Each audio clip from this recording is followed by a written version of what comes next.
So we're going to do chapter 3 today, and it's about Vidya, which is wisdom, knowledge. So we're going to learn about who is deserving of Vidya, how this increases, decreases, and how it stops.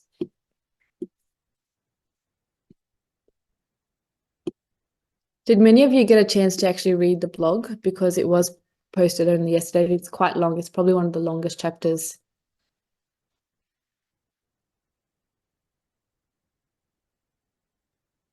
I only got to read the first few pages.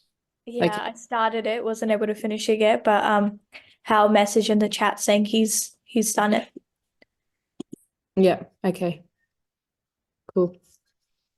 That's fine because we'll go through it in decent amount of depth here.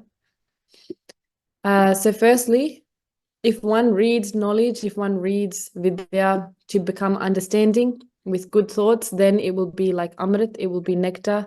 However, if one reads in the sense of ego, then it will become poison. So it is the same Vidya, whether that's from Gurbani or from anywhere, it's that same Ved, same Vidya that can become a poison to someone or that can become Amrit to someone. So those who understand and then teach that same thing to others, for them, it is the Amrit Ras. However, those who learn without the practice and it increases the ego of this is how much I know now, and then they become, quite arrogant about how much they have learned, then for them it is poison. And to them people, Poet Hardialji says that no one can save them because at the end of the day, only Vidya can save people. And if it's that same Vidya that is poisoning them, then who can save such people? So the person who is teaching Vidya should also know if the students will be able to grasp it and that it won't be increasing their home. But the students should also know about their shortcomings so that their vikars stay in control. The purpose of Vidya is to end our diseases. What is the Atma? What is true? What is false? Not to increase our ego. When we're preparing to receive Vidya, we should keep in mind that we have to control our sexual activity, our sleep, and our eating. We should keep all three of these things in control, and especially in the time of Sandhya, so especially the evening and twilight time, but also Amrit Vela, like Amrit Vela can be considered twilight in the morning, in the evening, but also anytime you're reading Bani. And so Bhai Manpreet Singh Ji has just shared a little bit more about these three in the Punjabi katha. So sexual activity, why? Because it reduces our energy, our shakti, and therefore it impacts our buddhi, our intellect. Our sleep, if we're sleeping too much or too little, it impacts our ability to put in uddam, efforts, endeavors, and therefore it affects our learning capability. And eating, because how we eat directly actually impacts our man. So we should actually be keeping control of this. And especially in this day and age, we all have kind of poor sleep routines and our eating is like there's emotional eating and all this kind of stuff happening. But when we think of it in Vidya, these three things are just the basics when it comes to are we even in the right mindset to prepare to receive it. So who are those people who are undeserving of Vidya? Poet Hardialji has said people who are either too comfortable with worldly sukh, those people who are in great pain, those who are feel too lazy or sluggish, those who are unable to comprehend teachings, for example, having intellectual difficulty. And there's also that can be considered as those without a Gurudev to take the Guru Dimat because they will ruin the meanings. Those that are led by desires and tastes, and those that have clever or chanchal minds. Such people don't have desire to learn and apply teachings. Does anyone have any question about any of this part? It's quite an important part. When I first came across this, just the word undeserving felt very strong to me.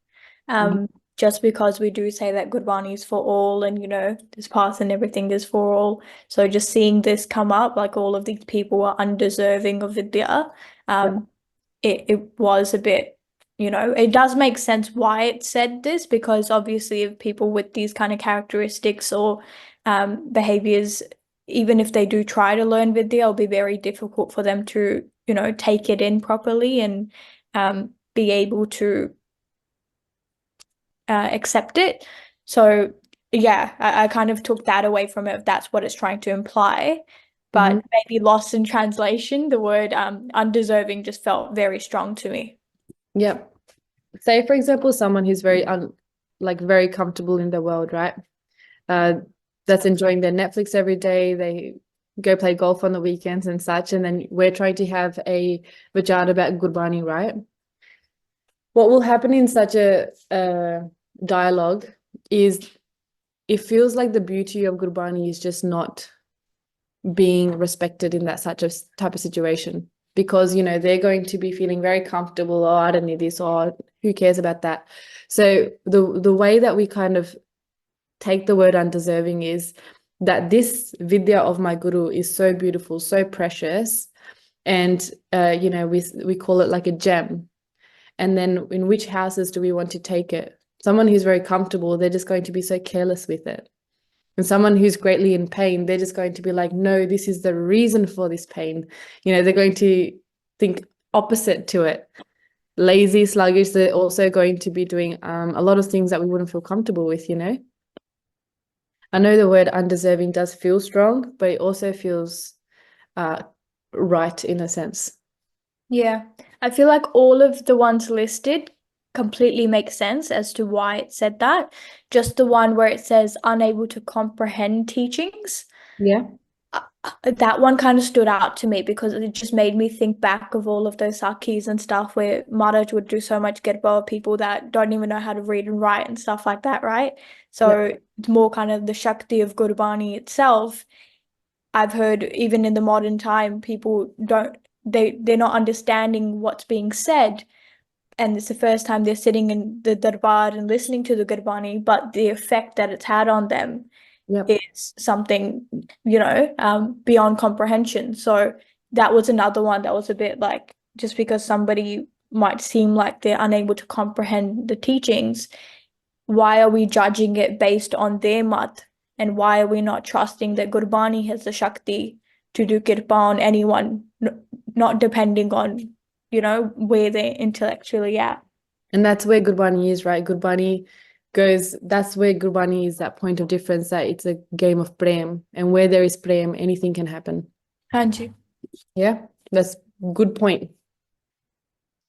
And the context that it was written in here is like those that don't have the cognitive ability to comprehend. So say, for example, you're trying to teach about guru or student or anything, they might not be able to even understand those words, think more along the lines of intellectual disability or anything like that. That's the perspective it was taken. But even then, in our past, jitte pyar haiga utte kuch bhi ho sakda hai. So even then, love and the simplicity of someone is even better than someone's cognitive ability. Oh, Benji, I just want to ask, you know how it says someone who's led by desires? Yeah. Like I've heard from somewhere that to say that you have the what does that reference to exactly? Like led by because I have heard someone told me that to say that you have the desire, it's even desire for gyan, even that's considered wrong sometimes. And it should be how do you how exactly is that worded? Yep. So any single desire, including of gyan, apart from nam. So gyan does not always mean nam. So when we go back to the first page, right? If one is reading in the sense of ego, that I want to gain this wisdom, then it will become poison. But the only type of desire we so-called have is of nam. These desires are more so either of wisdom, but also, say, for example, you're hungry and therefore all you can think about is the food that you want, the cravings that you want, the entertainment that you want, the movies, just led by desires and what you see, what you want to taste, what you want to feel, rather than being able to rise above that, because all of these things are to do with our body. So we need to be able to rise above our body. But also at one point rise above our man, which is where that ego part comes in. Yeah.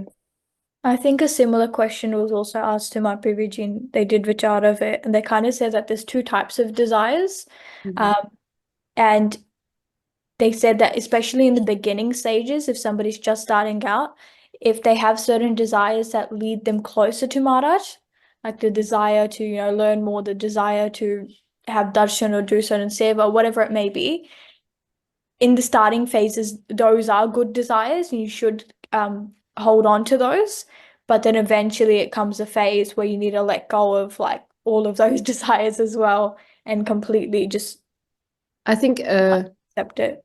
when that happens, say for example, someone is diverting away from the desire to go out all the time and instead go to Gurukar, even if that desire has a little bit of ego, still the desire is for something about spirituality.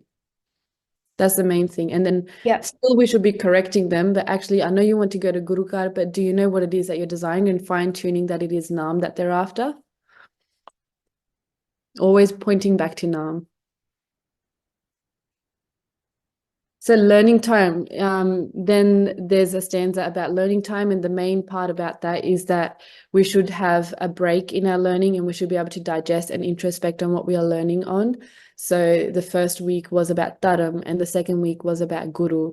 Now it's about Vidya. Is this stuff cementing into our lives?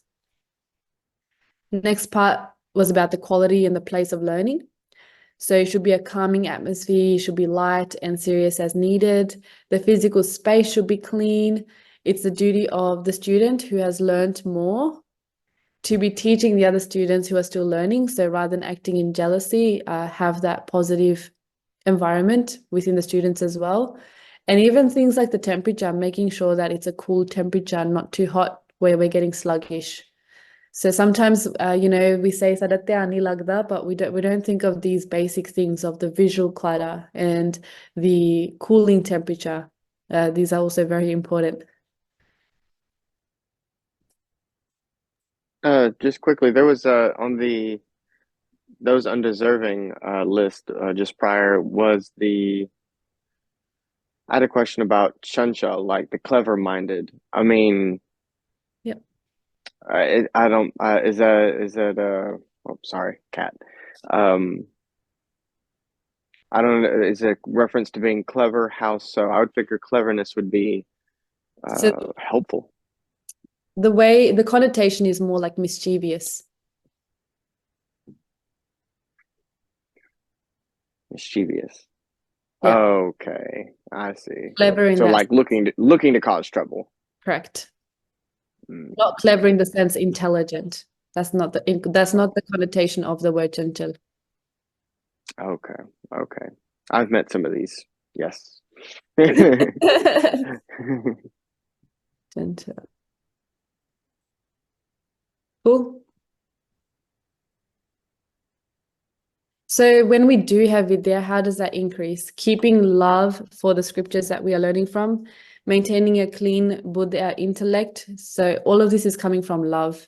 Maintaining bhakti. So at the end of the day, you know, we can say, well, this is not the type of bhakti that you should be doing. This is the type of bhakti you should be doing. But at the end of the day, no matter what type you're doing, you will keep continually increasing your Vidya if you do your bhakti with devotion, whether it's in Sargun, whether it's Nirgun, whatever form it is. Constantly putting effort into listening, accepting, and being in Naam. Also, they mentioned that in maintaining your health, like your physical health, and performing service of the Guru or Gurudev by giving donations or continuing to teach others. So you're sharing in that wisdom further. And then service to one's Vidya Guru is necessary, whether it be through the body, mind, or wealth. And it is important for one to share with others what they have learned. So pretty much not storing, but sharing and just being in that flow. And sometimes there are some hiccups in our life where we feel like, I don't know how to share this because it's going to kind of disrupt some certain things, and we learn how to keep sharing without also hurting other people. It's a very big part of making sure the same knowledge doesn't become poison, because if we don't share it, it just poisons our mind in thinking that we know things, when actually when we talk to people, they know much more than us. Even like the most simplest of people will teach us such deeper things that, you know, we just go, wow, how can I be so clever in a sense sometimes that I missed the simplicity of that. mm. So the importance of Vidya then, in the next stanza, Vidya is never destroyed or taken away. If you learn something, even if it's on a worldly level, if you have learned something and you've mastered that skill, no one can take that skill away from you. And even, for example, of those of you who play sports, if you played a sport in childhood and then you pick it up again as an adult, it just comes back. And so that's the way Vidya works, is you don't have to store it all in your mind. When the situation comes, if you have truly embedded it into yourself, the situation comes, you will respond according to the Vidya that you have learned. So you don't have to remember knowledge points in your mind. Vidya provides comfort. It takes away fear because you know that it will, take care of you in that moment. It's a hidden wealth, and whoever studies it, it stays with them, gives praise, gives joy. It remains useful even in foreign lands. So they're really sharing how you can never go wrong with Vidya, like even on a practical level, even if you move countries, that spiritual knowledge that you've gained, it will still be helpful for you in that migration process or whatever it is that you're doing. And so they mentioned that even when the kings, they worship Vidya, so education, as it destroys sin, and that they acknowledge that without it, life is like an animal. Because if we go into a human life and we don't contemplate on Vidya, then we're living just like animals. So animals just kind of go by what they are given by nature, and they're unable to comprehend beyond that. And so if we as humans don't even try to put an effort to comprehend beyond that, then what are we really doing different from animals? Sleeping, eating, pleasures and fear. This is common between animals and humans. And this is the way that the world is currently going on. We sleep. We say, oh, yes, I've got a good sleep routine. I'm eating healthy. Yes, I did my walk. I did my Pilates, I guess. Whatever pleasure it is, I went for dinner with my friends. I went to brunch, and then we have our discomforts. This is just human life, and we think that it's so special or unique, but in a way, it's very animalistic as well. Until we think of, well, beyond that, going towards Vidya. So the knowledge of the self is what elevates a man from an animal. Without knowledge, life is like that of an animal. And those who do not practice dharam, charity, vidya, they live like a heavy weight on the world and wander around like a deer that's lost. But however, then poet G says even a deer actually is more useful and has more qualities than a human without dharam. And, they give the example of, firstly, when the loud sound is made, when it's being hunted, the deer runs straight to them and ultimately sacrifices its head. But then its skin is used, and then its meat is consumed, its antlers are used, and it's even used for medicine. So in a way, a deer has had more qualities than a human, because what much can you do with a human without dharam? So when a man dies, his body becomes useless. Therefore, a deer is more useful. One who does not join the sadsangat is considered a pashu, an animal. Without vidya, a person is ignorant, unable to discern between what is virtue and what is defect. A wise person is revered wherever they go. I think this is a really important part, that without vidya, we are unable to discern what is virtue and what is defect. Like, part of that is what we think is good is actually not good. So say, for example, someone, what works in workplaces, and if you don't have the discerning eye to be able to see, well, that's not actually healthy for this, like for humanity. People aren't able to discern that, the longer lens of what's good for humanity. And so they only see what's good in the short term of workplace and hustle and career and just getting things done. And they don't understand how big of an impact that has, not just on themselves, but also on just the whole world. So main is vidya cannot be taken away. So if there is something that we haven't learned, that means that we haven't then fully implemented it. But I've noticed this even in my own life, because I'm a very forgetful person. And I always wonder, like, oh, I wonder if I will ever say the right thing at a certain time. But vidya is in such a way that when the opportunity comes, you would just respond in that way accordingly. So it's very beautiful. And it's that vidya which makes you feel wealthy, because that's what makes you feel strong and confident in the world, that you've got, you know, guru supporting you.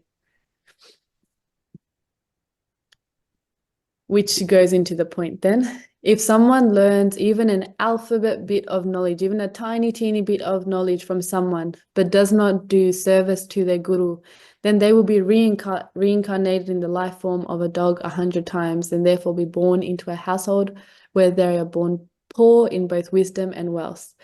So not going too much into the reincarnation side, but definitely into the looking and doing seva of anyone who has given us even a tiny bit of knowledge. And when we recognize that we're in a class, you know, together, how many people have helped us to get to this path? Even the bullies in our life, even the people that were not so good for us, even they helped us to get to this path. Even the people that we think we don't know, they're a bit, even then, whatever they did that helped us to get to this path, we should genuinely be, because at the end of the day, all of them are guru. This is the whole time since the start to now, it was always guru leading you back to them. It was only us that said, well, this is that person, they did that to me, and this is that person, they did that to me. But eventually over time, you will see, no, this was my guru reminding me. Then this was my guru reminding me. Then they gave me this story to remind me. And so we should always do seva of Guru and the Gurudev that we get that wisdom from, even if we have to reflect back. So even if we reflect back on our relationships, maybe we didn't have a good relationship with them anymore because we thought they did something wrong to us. But if we can see actually they taught me something really special, if they're still in our lives, we can even respect them in a way then. Beauty.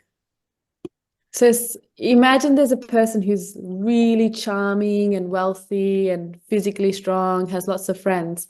But when you question them about things like guru and sadsangat, and they don't have that knowledge, immediately their value and the whole, their whole wealth and everything, it just diminishes. That light that you originally see, it just goes, it's like a, how you say fika?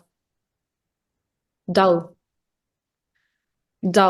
Immediately they just start looking dull. This is just how everyone is. However, a person who does not have any jewelry or fine clothing, does not even look attractive outwards, if they were to start talking and they start talking about guru and sadsangat, immediately such a person starts looking so beautiful. So that's not to say that looking outwards is not, it's not a sin or anything, but we're just saying that all of those things don't have much weight in terms of gyan and dharam and in essence of being a human. And no matter how beautiful one looks on the outside, when they're lacking in that spiritual side, the world really is quite dull. And the brightness, the level that you kind of illuminate a light when you have guru residing in you, with vidya residing in you, that is just so bright that it doesn't matter what you're wearing or what you look like or how much money you have or how many friends you have. Then I've seen this also in the Sangat here in Nanak Nivaas, like there are people that, you just don't know much about them, but when they start talking, you just cannot stop listening to them. And it's just the way that they exude a beauty. Interpreting vidya. So those who don't want to learn about Vyakya, grammar, such people are misguided. And Bhai Singh Ji discussed this a little bit further, that there are 3 methods to interpreting scriptures. 1 is following the Vyakaran. 2 is interpreting based on one's personal viewpoint. And 3 is interpreting based on one's anubhav, spiritual experience. So that can be especially like another person who is quite learned, and then they can share that. So these three methods are used when interpreting. However, when someone disregards this whole process, then that is considered unwise, because then they will just be interpreting scriptures according to their own limited understanding, because we already don't know, and then we're just teaching ourselves, but we already don't know. So that's no good.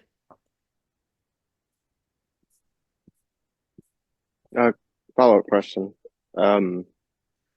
Vyakaran is almost the exclusive method of interpretation for a particular school of Sikhi.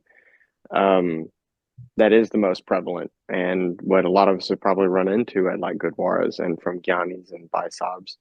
They just basically read Vyakaran, here's this word, I don't know what it means, but Vyakaran, based on grammatical context, in other parts of Guru Sahib where the reference may not be the same, here's what this word means, and therefore here's what this Shabad means. I find that to be very shallow. Not that it isn't valid, but it just seems surface level. Yes. So can you elaborate why is it still an important component here? Yep. Like it's one of three instead of just one. Yeah. Cool.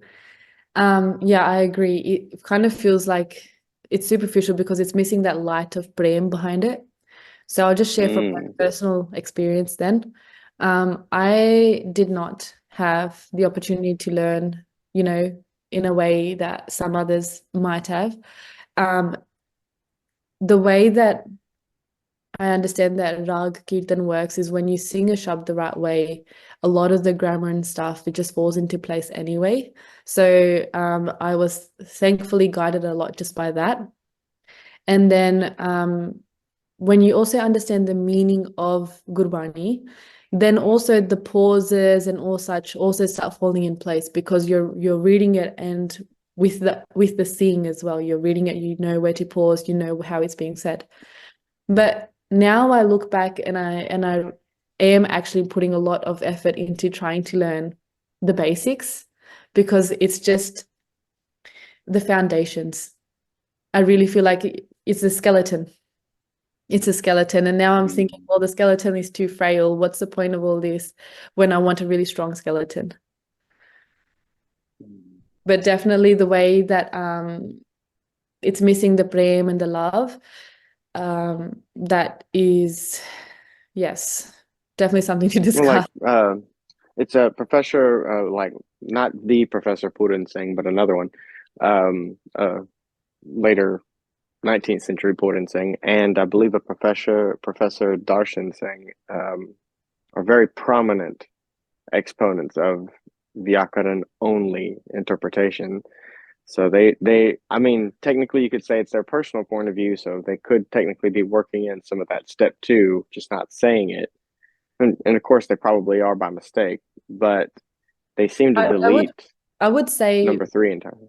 When someone becomes really passionate in a way into Sikhi, it's because they have studied that way so much in depth that they have found something, some sort of end goal through that, through that, what's the word? Like commitment. And so what happens is we have so many schools of thoughts, even like, for example, Rag, right? A lot of people will say Rag is the way with Kirtan, right? And they're very adamant about it. But why? Because they have found something through it. And then it's just, and then I think the last bit then is, of course, all of them can take us, because why? Because it was not the Rag, it was not the Vyakaran that took us here, it was Guru that took us here. And Guru can do Kirpa in many ways.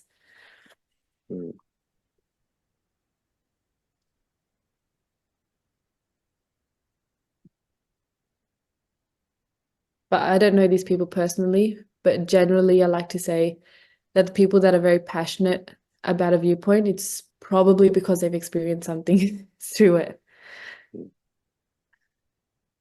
If we're going to learn something, learn it that well that you will find the ultimate thing. So digesting Vidya. Studying Vidya, knowledge without abhyas, practice, is like eating continuously without digestion. reading Gurbani in scriptures, for example, like Saruktavali, without continuous practice, it pretty much becomes useless, but it also becomes poisonous. It's like someone who is already full and continuously eating without digesting food that they've already consumed. And such a person disrupts their digestion and becomes prone to disease. So if we don't do Abhyas of the Gyan, then the use gets diminished and we don't get the full laha, the full profit of what that food could be. It's kind of like, say, for example, if we just keep eating food and food and food, and now we're becoming prone to disease, but we're also not getting the full nutritional values of things because it's just way too much in excess or not being digested properly in our body. So thinking that in mind, how are we on track with digesting these classes? Do we need to go at a slower pace? Do we need a break in a few weeks' time? How's everyone feeling? I think the once a week really does help because it gives us the week to kind of digest and look back and, you know, the presentations and stuff like that. And then on top of that, Ekam and Siddiqveer are doing amazing seva with the summaries. So get to read back on that too. So I think the weekly, once a week, breaking it that way does help. And I just saw in the chat, Satyaveerji saying the same thing. So yeah, I think if it was multiple times a week, it would have been a bit more difficult just because of all the other worldly stuff we have to do. But once a week does help. Yeah. And good comment by Howell VG as well. And there will be a break though in a few weeks because we are going camping. I think that's like 2 weeks away.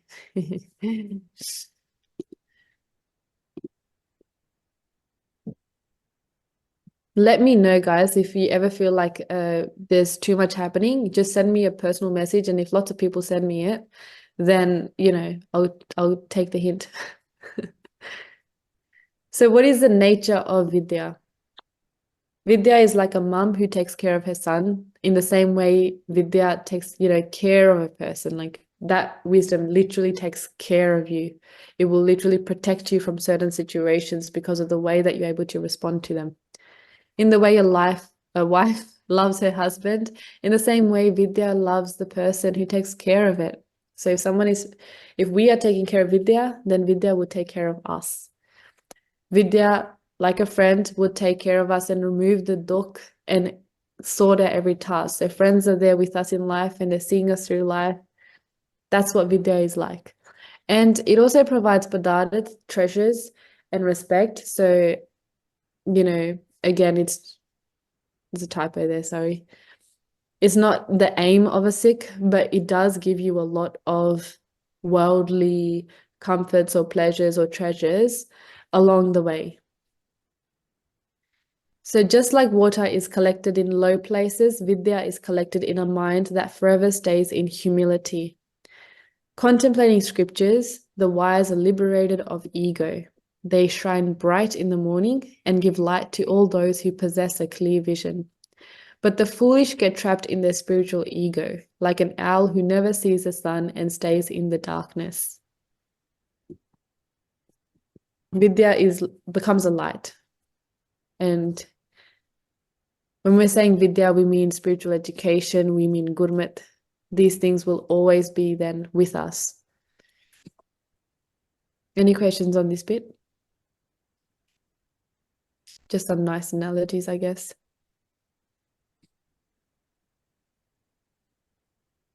Next bit is about decorating. So what benefits are obtained by adorning the body with ornaments, and what benefits are obtained by adorning the mind? There are many people who decorate themselves. They're good looking, they wear beautiful scents and such. And though those things definitely make them look beautiful on the outside, and they might have a nice smell, and they might wear really cool, nice, crisp clothes. However, that body is only going to give sadness and suffering. You put on your perfume, you put on your nice branded clothes or your nice crisp suits and such. All of that is only going to create sadness and suffering. No doubt it increases the physical beauty. And physical beautification is not wrong. However, the body was given for us to do bhakti. And if we forget that, while we're just continuously decorating it, then it will all be in vain. And that also includes spiritual side as well. If we're just spiritually decorating ourselves from the outside, but not in the inside, then it's all going to be vanity. So the greatest ornament amongst all ornaments is the adornment of wisdom. Our mind can never be adorned by outer jewelry or garments or, perfumes or any type of thing. The person who has abhyasa vidya realizes sat from falsehood and then instantly becomes beautiful. Like how beautiful when someone is actually be able to live in the world. They start living like a lotus, a lotus in murky flower. That's how beautiful they look. That's the way that they look beautiful. Nilep, in a sense, nilep. Not touching the dirt. That's, the way that when your man changes, your body also changes, because then you start to become part of the world, but not really in the world. And then the way that you gracefully go through life, it becomes quite beautiful. Then there's a chapter summary. So this one has 22 dohras, so it's quite a big chapter. And this was about the praise of Vidya, just generally learning about Vidya. How did everyone go with this one? Any questions so far about Vidya in general? So we went through like the importance of it, who should do it, some basics about like the physical environment and such as well. The fact that we should always just continuously give and release and keep the flow going rather than contain it. Lots. Probably once you guys read the blog, it might consolidate too. Is everyone happy with that? Any questions?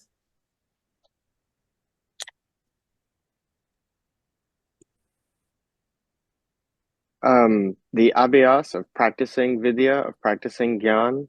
So what, abhyas means practicing, of course. Is there any particular mode of practicing that it's referring to here? And if it's speaking about general abhyas, practicing vidya, can we have some details on that, some elaboration? However they've said it, the way I will interpret it always is the abhyas of love. So whatever you are doing with love.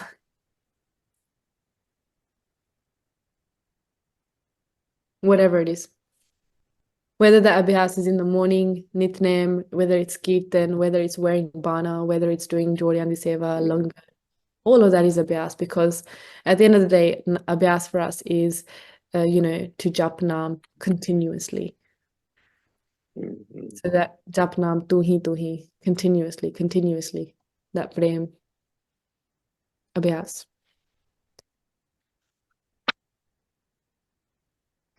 So this week, we're going to do something a little bit. Did anyone get a chance to look at the PDFs that people sent in the Punjabi Santya class? No? So they did it on what inspires you to think about Guru. And so everyone wrote about 200 words, and then they just made a PDF. And that was about Guru. But because today's topic was about Vidya, we're going to take it a step further today. And I'm going to actually message you guys a different word each. And you can write as little or as much as you like. And I'm just going to share how I want that homework to be done. So you can write it in your notes like this, or you can take a picture. So you just write your notes in here. Note. When you go into your notes, then you can click the top button, which is like the save button. And then instead of actually saving, you click print. When you click print, and then you click, instead of printing, you click the save button at the top again. That helps you to then save to files as a PDF. So that's how we can save to files. We're going to save to files as a PDF just using your notes. Or you can just send a screenshot of your note if it's not that long. Or you can write it down. So it depends how long it is. But if you need to PDF, you can just do it through your notes.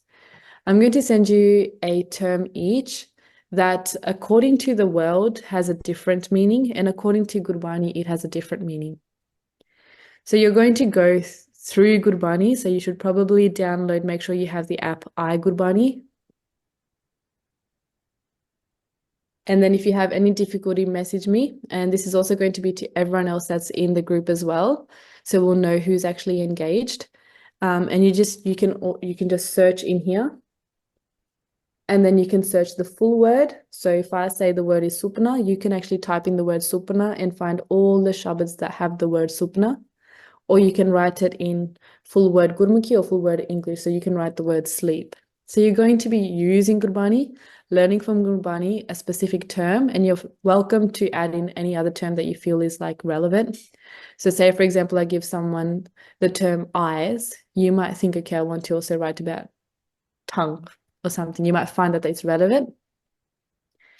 And we're going to put this into practice.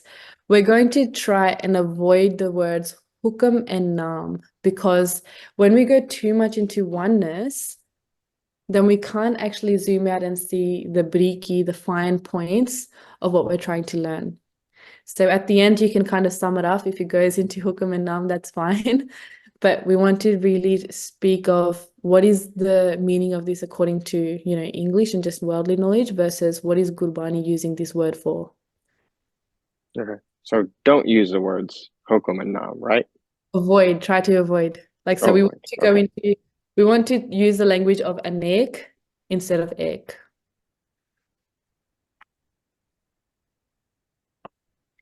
And if anyone has lots of terms that they want to add in and separate ones, welcome to do so, and then share that into the WhatsApp. I think it will be so good for everyone, myself included, to learn about these different terms. It will also fast track all the terms that we have to cover as well. Yeah, but also we're practicing the Vidya side as well. That's it for today. Any questions? Actually, I'll finish the recording there. Stop share.